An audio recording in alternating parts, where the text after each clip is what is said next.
बिस्मिल्लाहिर्रहमानिर्रहीम। Welcome dear student, अस्सलाम वालेकुम। एक बार फिर मुलाकात होता है the bright future English academy में।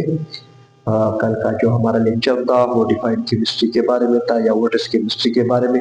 आज हम केमिस्ट्री के ब्रांच से शुरू करेंगे। तो फर्स्ट ब्रांच आज हम जिक्र करेंगे जो क्या है, biochemistry.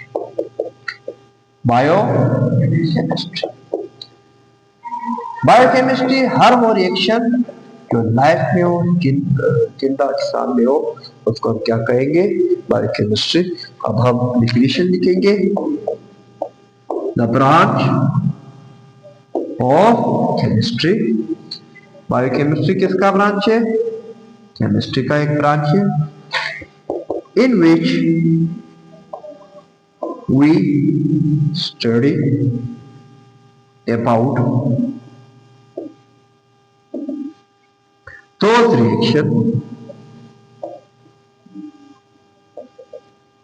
which occur inside the living cell।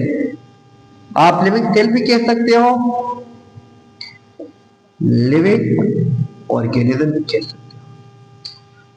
Living cell इस वजह से हमारे साथ ऐसे भी ऑर्गेनिज्म है जो यूनिसेलुलर है, और लिविंग ऑर्गेनिज्म हमारे पास ऐसे भी ऑर्गेनिज्म है जो मल्टी है, दोनों की भी है। आसान बात है, हर वो रिएक्शन जो लिविंग थिंग में हो, इस रिएक्शन की स्टडी को हम क्या कहेंगे, बायोकेमिस्ट्री। इसके लिए एग्जांपल को जिक्र करेंगे। फॉर एग्जांपल, हमारी बॉडी में जो रिएक्शन ज्यादातर होता है वो मेटाबॉलिज्म। और मेटाबॉलिज्म क्या है? ये sum of the reaction, sum of the reactions. और इस रिएक्शन में टाइम कौन कौन सी चीज शामिल है? एक को हम कहेंगे एनाबॉलिज्म और दूसरे को हम क्या कहेंगे, कैटाबॉलिज्म। तो स्टूडेंट, एनाबॉलिज्म एक ऐसा रिएक्शन है जिसमें स्मॉल मॉलिक्यूल सब यूनिट्स या आप उसको मोनोमर भी कह सकते हो, वो मिलते हैं।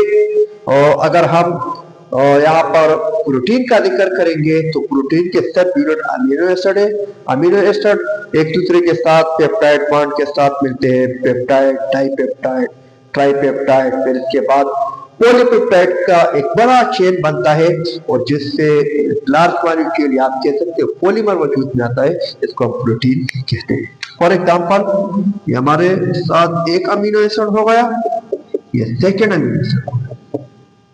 अमीनो एसिड जब मिलते हैं तो इसके दरमियान जो बॉन्ड आता है इसको क्या कहते हैं, peptide bond, peptide bond, dipeptide, tripeptide.